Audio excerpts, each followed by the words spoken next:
Magandang hapon po sa inyong lahat, lalo na po sa iyo, sir. Ito po ang aming representasyon ng apat na pangkat. Ito ay nagsimula sa pag-ampon ni Olivia at Liam kay Emma.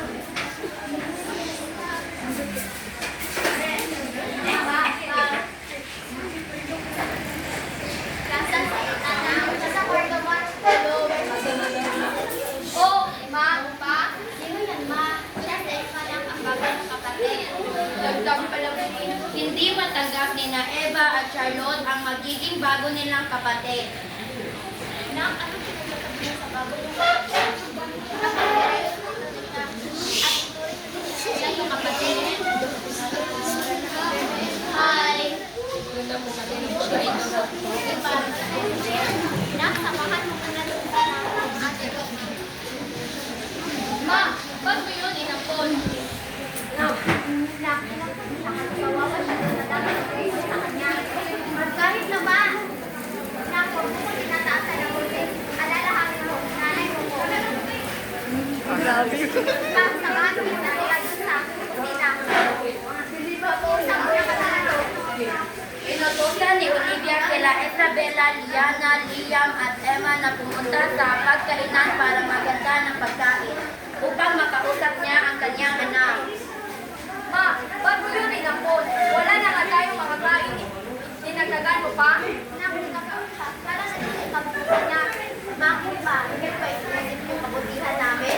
Baka naman malimutan mo. Kami tunay yung anak, hindi siya. Anak, iniisip ko kayo lahat iniisip ko. Hindi na lang ako naiintindihan. Kami hindi mo maintindihan. Kasi puno ka na lang busy sa ako ng anak. Dito nagsimula ang alita ng mag-ina sa sala ng dumating si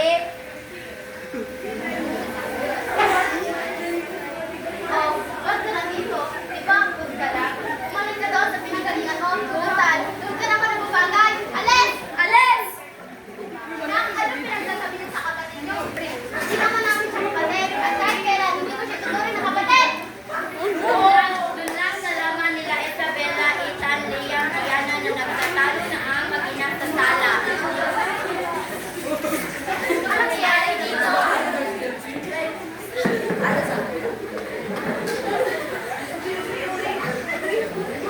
Ma! Hindi na nga magkahinga si Olivia at agad-agad naman tinulungan ni Liam at Ethan si Olivia. Kasalanan ko ko! Sinubukan ni Emma na tumakbo, ngunit nahuli siya ni Eva. Dahil sa taparin niya sana si Emma, ngunit wag na!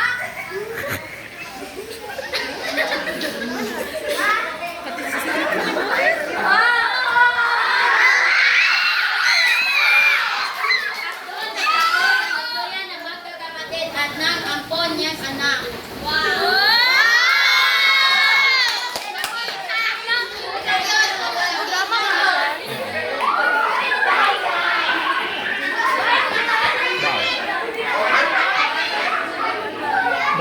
Down.